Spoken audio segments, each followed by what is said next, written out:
I think a lot of people are just maybe tired of the rhetoric that is negative towards individuals who come from certain groups. And so what we need to do is make sure that everybody understands, listen, this is not about whether you're white or black, yellow or brown. This is about all of us working together to create a space where everyone, right, from all walks of life and backgrounds can come into our workplaces, feel included, do their best work, and feel like they have fair opportunity. The best skill that we've got as human beings, arguably, is the cultural intelligence and understanding of the different groups and the way in which that plays in, which you're also buying in that skill, you're buying in that local nuance, you're buying in that knowledge. Now my sole focus is on how do I help integrate equity and inclusion practices within organizations. I think that's, really my main focus.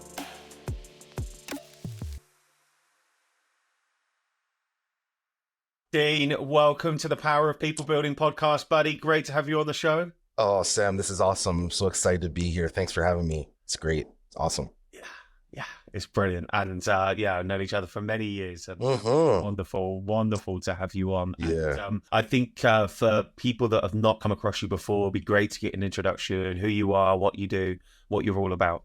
I've spent maybe the last 10 years or so, over 10 years, working in kind of the space of talent acquisition, diversity, equity, inclusion, talent management. And, now my sole focus is on how do I help integrate equity and inclusion practices within organizations. I think that's, really my main focus. I do that as a consultant. I've done it within corporate. And I'm also working on my PhD right now. So I'm, kind of focused on research and education as well in this area. So, for me, this is really exciting just to kind of talk about what's going on in the world and what's really, really happening around EDI. So that's a little bit about me. Yeah, no, awesome summary, dude. And I think, a big part of why I wanted to have you on the show is not only as a practitioner, but also as an academic subject, to give both sides of the kind of perspective. I think super, super valuable. And the conversations we have are always really enlightening and considered as well. And hopefully we'll have some fun along the journey. But I think, first and foremost, right, I'd love to get your horizon view on what's going on in ED&I, DE&I, whichever kind of way around we have it at the moment globally. What's your sense within that space? Yeah, well, let's start with this first. I'll tell you what I call it. I call it diversity, inclusion, belonging, and equity. So I call it DIBE.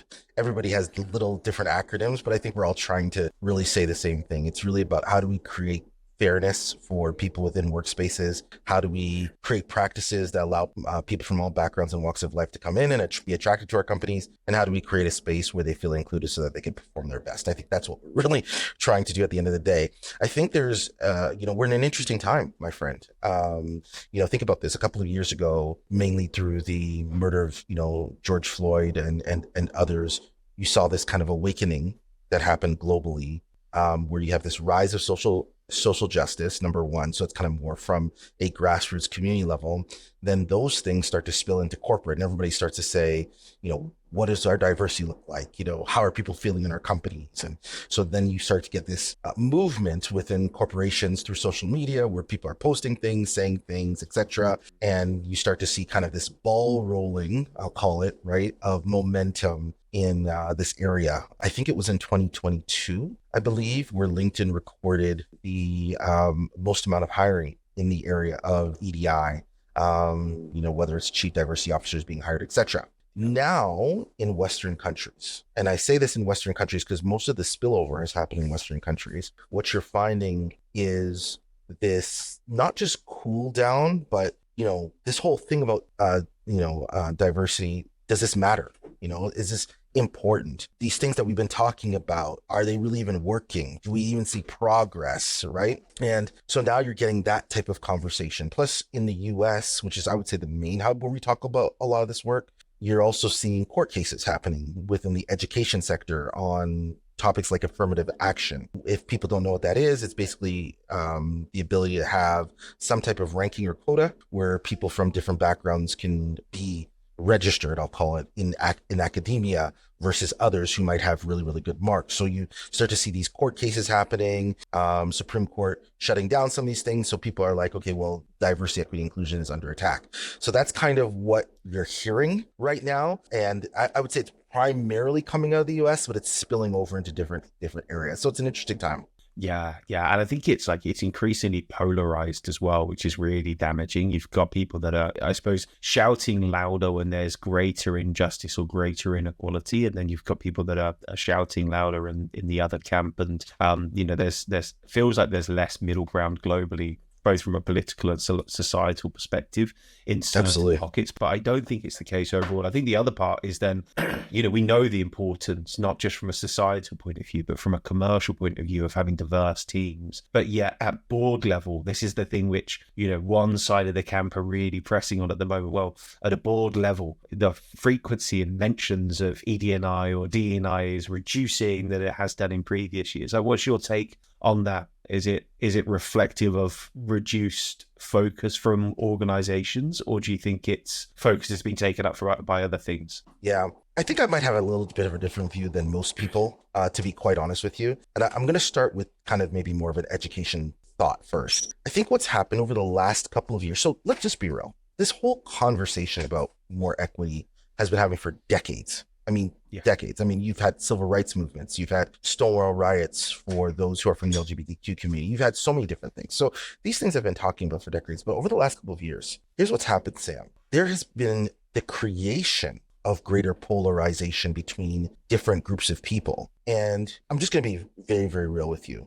The word diversity, it means the unique characteristics that make us all up as individuals. But what some people who are, I'm going to honestly say, a little bit ignorant, educated have done is they've created this polarized view where they've created this us versus them. And the them in the equation is the straight, able-bodied white male, and then everyone else. So now you have this polarizing view where you even have educators going into companies, knocking down the straight, able-bodied white male to make them feel bad, hoping that that is going to create some type of change where they'll want to make things more diverse. The problem with that is theoretically wrong. Diversity, if it's the unique characteristics that make us all up, maybe we might not have considered individuals who are visually white from a traditional sense from diversity, but individuals who are colored in a lighter skin, if I could say, underneath the surface, there are indivisible characteristics of diversity.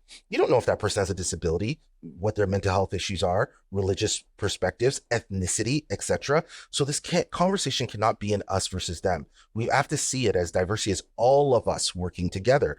What we're really trying to do is create equity. And here's what I mean. Because of the way society has been designed and created, at times it will favor individuals who may come from dominant groups in society, who may have the majority of wealth and power. And so the question is how do we now create equity where everyone can join in with that? And I think that's the key.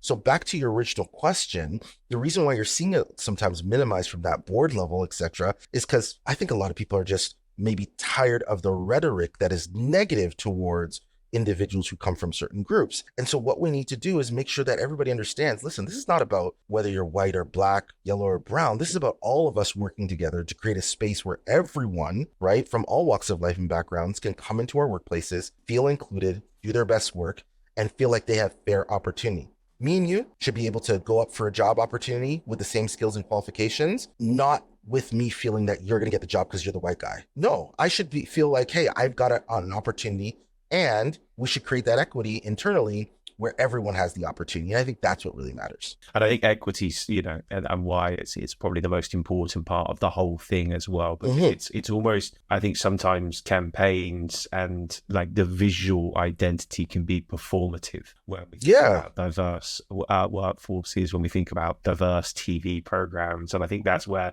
sometimes a lot of that kind of polarized view comes from, is that you almost have to check every box. And then the reality is a lot of those people might have all been educated in the same school, all come from a considerable amount of wealth and have no discernible difference other than their gender or the color of their skin. But it's, visually, it's a performative act versus an actual, ability to bring people in from every walk of life, right?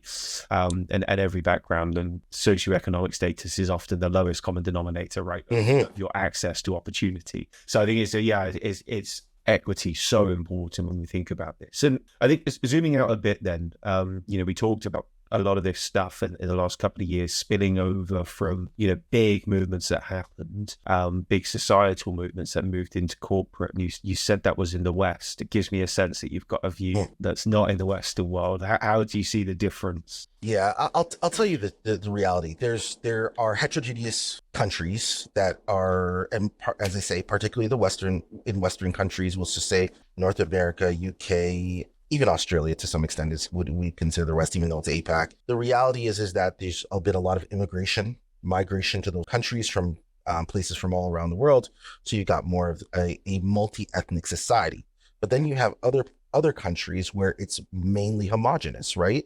People who are very, very similar, same language, etc. In those countries, you find the focus is mainly on gender, and in terms of gender inclusion in workplaces, more gender diversity, or you find to that point classism, where it could be on social economic status. So an example, I use this country because it's home to me because my mom is from there, is Jamaica, right? Jamaica is a homogenous country, right? Beautiful country, beautiful island, encourage you to go there, but it's homogenous. But if you actually look at the issues within the workplace, a lot of times what they're really striving for is looking at socioeconomic status, right, versus gender. Gender actually is companies are quite inclusive actually when it comes to gender in Jamaica. But you could have a specific address on your resume, and people will actually look at it and then turn your resume down and move forward to somebody else because they look at things defined on their parishes or where they're from.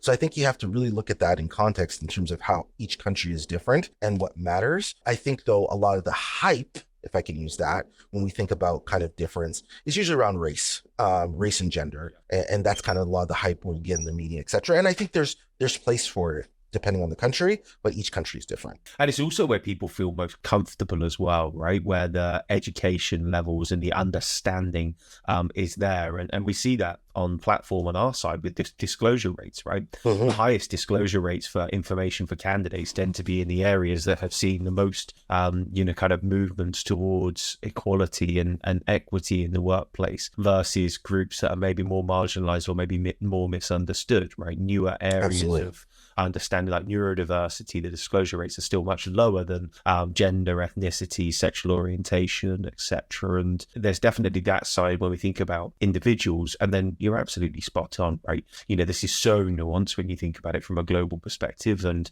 thinking about your ethnic representation in a homogenous country is, you're kind of pushing custard up a hill. It's a very difficult task, right? Totally. And I think the other part, and then for the listeners, where I want to take this after my kind of final ask of you is like some real practical steps and things for building programs. But my last part is like, is this role dependent as well, right? What's the difference between, is this, again, as a lot of the hype feels like it's from knowledge-based work as opposed to blue collar work, which tends to be at a global level much more representative of the communities that it serves directly? Is this almost like a privilege in a way, like to even be having this discussion, and it's much more around the knowledge-based work and the kind of challenges there? What's your thoughts? Yeah, there's a couple of things with that, and blue collar. So there's a couple of things with this. So number one, I think this is a fantastic conversation. We need to be having this all the time. We need to get comfortable with talking about this, even if it's uncomfortable. The truth is that the way society has been designed, whether it's based on specific laws, fundamental to religion, whatever that is, the way societies have been based, there's been this, what we call social role generalization. Okay. So this is psychological and social theory. So there's been this social role generalization where, for example, women, let's say when they were children, they were taught, hey, when you get into the workplace, these are types of roles that women should be striving for if you're going to work or you become a homemaker. Men, these are types of roles that you should be striving for. We've even created educational classes where now you have trade schools for those that might not want to go to knowledge-based work, or more, so you want to be more of a mechanic, you want to be more of that. So you've got all of these different factors in society. So therefore, when you actually kind of do a external benchmarking and look at kind of roles and how you can move people into roles, you have to actually specifically see how many people do we have within that sector, right? Yeah. That's just the reality. The truth is if you have, let's just say, 80% of men within the mechanic field and 20% of women within that same field, you cannot expect, right, for there to be 50% women in your company in that role. Now, I'm not saying it's not possible, but you're going to basically have the majority of the sector, right? If that's your company. So but you can't expect that. So you have to think about it within proportion to the sector. And if you want to see more, let's say women, as an example, neurodiverse people, people with disabilities, whatever it is, in your sector, you've got to start from ground zero. You got to start from kindergarten, to be honest with you, with creating messaging in that school system that says you can be a mechanic. Think about it like this. Just be real. When you were growing up and they asked you that question, when you were in kindergarten, grade 1, what do you want to be? You thought about these common roles like fireman, whatever, blah, blah, doctor, lawyer. And that's how uniforms. Exactly, right? And that's how your mind, right, thinks. And so it's the same thing. You still have to see people in organizations in those sectors need to be able to create those messaging so that someone actually says, hey, I want to be a mechanic and I'm a girl and it's okay. Like, you know what I mean? Like that's the way that we have to think about that. So I think that we have to, in this diversity conversation, really consider proportionality based upon what the industry currently looks like. And if you want to see more headways in the industry with greater diversity, you got to start from ground zero, bro. So I think that's the real big thing. Yeah, you're spot on. And I think somebody said to me, must be coming up to a decade ago now, that their company line was, we want to reflect the community that we serve. And I still feel that is the best summary of where your ambition should be. And then I'd almost add to that, it's then, can you progress the community that you serve, and then how do you do that? And I think there's certainly a bit of balance there. I think there's a lot of societal stuff, but I do feel that a lot of the pressure comes from more representation at C-suite level, more representation for incredibly high paying jobs, versus areas, and it's access to like exponential opportunity, which we're really addressing. And absolutely, we can be stuck if the access then becomes people that have come from a privileged background, regardless of their ethnicity or gender, who have the opportunities available to them, that is then performative rather than reality. And absolutely with you, like grassroots, man, like that's where it's got to begin. Absolutely. That's a societal challenge. It's not one that we can solve from TA, but let's talk about how we can make some incremental difference and like what's like the foundations, I suppose, of a really good program. If you've got an objective and you know that your organization's behind, you've scanned, you've understood that in the market you're lagging and you're not representative, and you know that a more representative company is going to be a more profitable one, like that's clear, that's indisputable. I don't think anybody can argue that globally now. There's been enough studies by countless counts to validate that. So you're an organization, you're listening today and you're thinking, right, we want to address something, we want to tackle it from the start of the program. What do the foundations look like to be successful? Yeah. Can I be real? Every time we come to these types of conversations, the first thing that people think about is their talent attraction strategy. And I'm going to not start with that. I think if you are in business, let's start with for-profit. If you're in business to make a profit, right? What you're really thinking about is two things: your product and your sales. We just got to be honest, right? So the question that we have to ask is, depending on the type of business that you are, right? Does your product reach a diverse market? Okay. Let's take a great example, Pepsi. So Pepsi, there's a case study that was done with Pepsi where Pepsi wanted to move forward in terms of looking at their profit share within Latin American communities.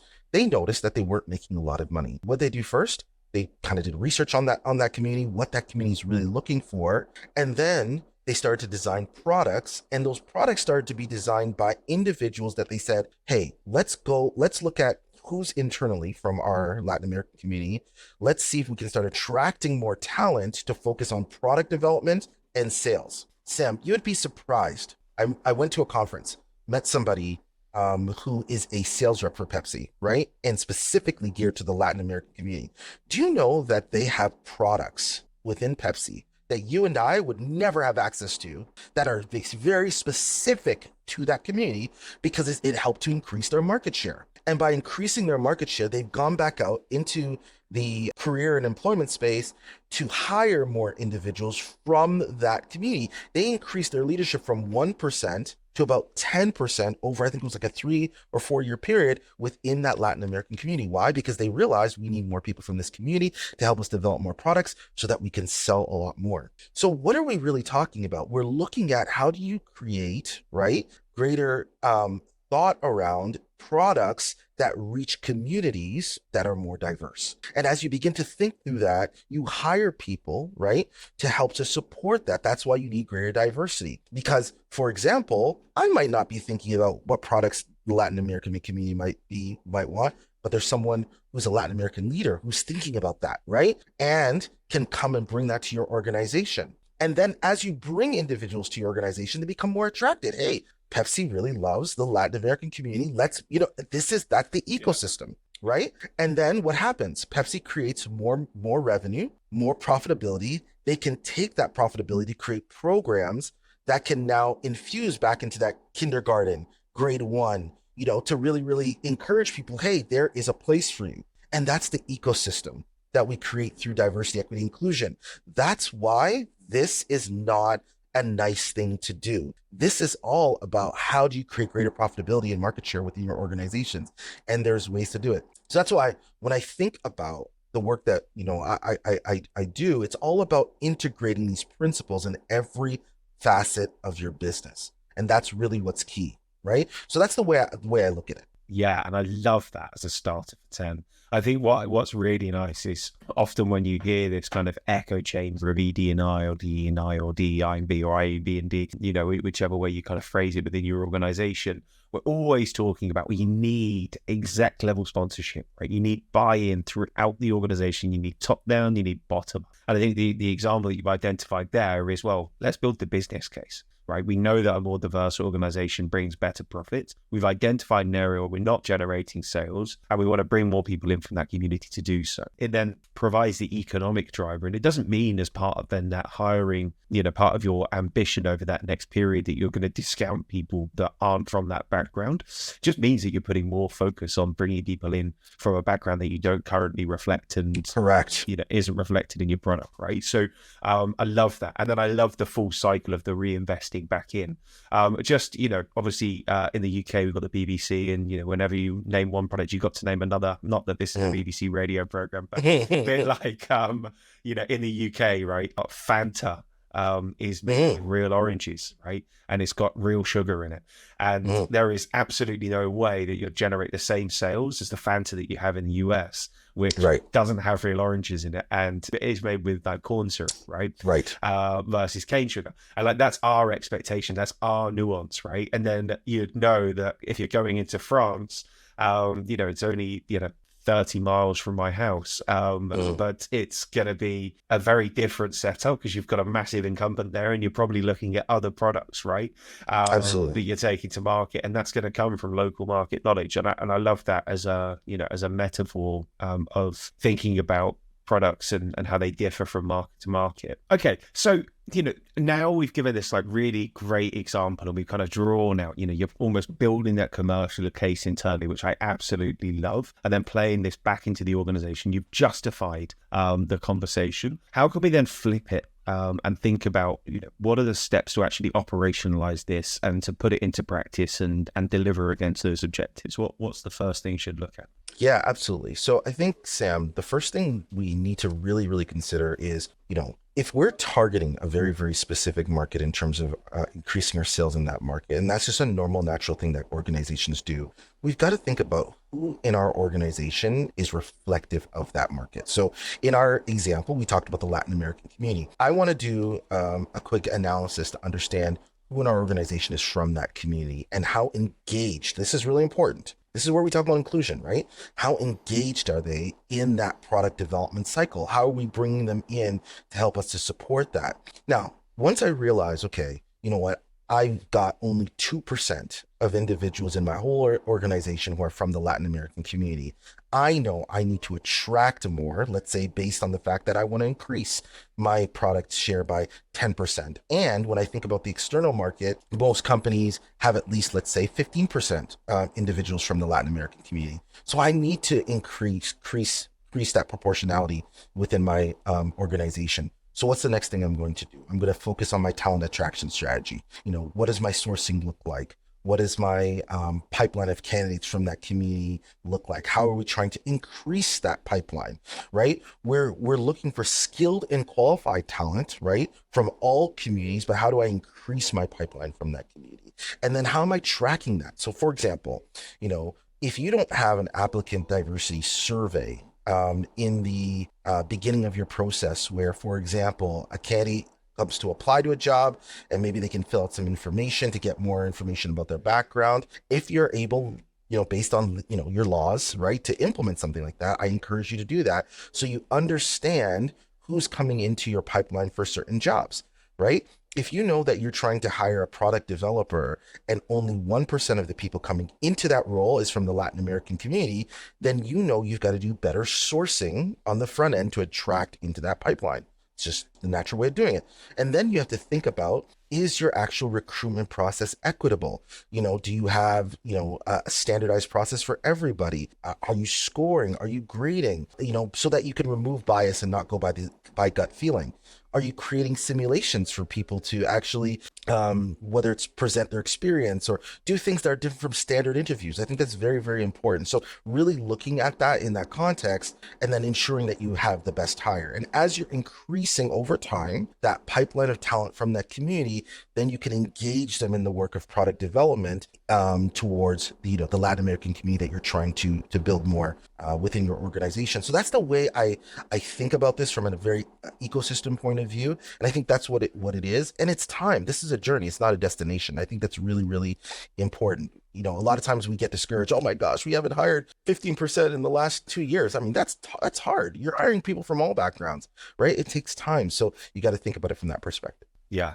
And then what I love as well is almost like you close the loop on the business case in that example where you're then reinvesting, those gains within that region to then fulfill that region in the long term in terms of your employment and give back. And of course, that has a cyclical motion as well. And then what I love about this example is you're almost doing the same thing, right? Yeah. And think about it like this, right? You start to increase your Latin American, and again, that's just an example, your Latin American talent because of the work that you're trying to do. All of a sudden, that same talent is starting to sit on panels.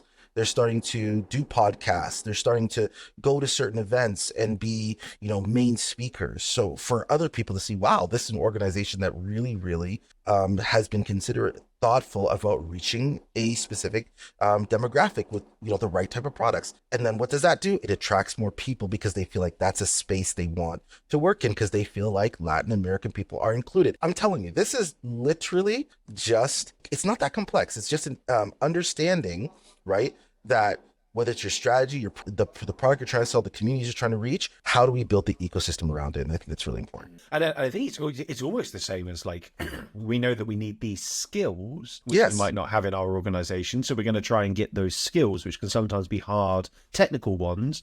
And the other skill that we've got, the best skill that we've got as human beings, arguably, is the cultural intelligence and understanding of the different groups and the way in which that plays in, which you're also buying in that skill, you're buying in that local nuance, you're buying in that knowledge. And I think that's, it doesn't need to be a geography level. It can also be, any group, any kind of community that you're looking to serve. And that's why you see micro-influencers, and that's why you see, for all different areas, right? So I think putting diversity in that frame and thinking about it from that perspective, it also then broadens it beyond just protected characteristics. And maybe that takes away some of the kind of polarizing effect of it all, when you're not necessarily just saying X, Y, Z. Well, actually, no, we want to be equitable to any group, any community. And actually right now, if you are a profit-making business, this is the product and sale that we're going after. We want to take the largest market cap, and therefore we need to target this group of people that might just be into rock music, or it might be that you're not representing, or it might be a neurodiverse group that you're not representing, right? It could be any, or it could be a combination of all, right? Yeah, and Sam, I really want to say this because as you were speaking, kind of reflected with me. I really want people to understand this is what we are doing is kind of the reverse of what I call tokenism. So tokenism is when you are hiring people based on their color, their skin, or whatever it is, because you just want more people in your business. and they might not even be skilled and qualified. No, absolutely not. No. What we are trying to do is hire skilled and qualified individuals into our organization from all walks of life and backgrounds. And, right, we want to ensure that we have the right people working on our products and our services to help us to develop them so that we can reach all communities. That is what we're doing. And we're also taking in consideration the fact that we've given advantage to other groups, right, over time. So we want to make sure we create greater equity. That's why we're looking at the proportionality of the individuals within that sector. So I think it's removing that conversation of, oh, I'm hiring Dean because he's a black guy. He's going to be my token black guy that can do everything and talk to everybody, you know, and he's going to make our company look great. No, it's not about that, you know, at the end of the day, right? So I just wanted to make sure I stress that. Yeah, no, man, it's important. And I think, yeah, like, I think that's where, again, a lot of the kind of polarized or more polarized views come from. And, you know, I think largely they're kind of aligned and they're not accurate. But there's certainly instances where you can point to that. You can point to things and it would give people credence to dismiss something that's so important, not just from your kind of own organization's point of view, but from society as a whole, right? And then I think the one bit that's dangerous, I love the way that this has kind of gone on, like the framing and thinking about it from a product and service and sales perspective. But then it's also so important that then comes around full cycle again. And if it was really hard for you to reach a certain group of people that had the right skills and the right kind of background to give you that difference of thought, to give you that diversity of thought, if that was so difficult, probably means that community is underserviced and they're not given the access. So how can you make sure you then increase that access, which is what I liked about that flywheel of, you know, you created the revenue, you got the output, you got the access.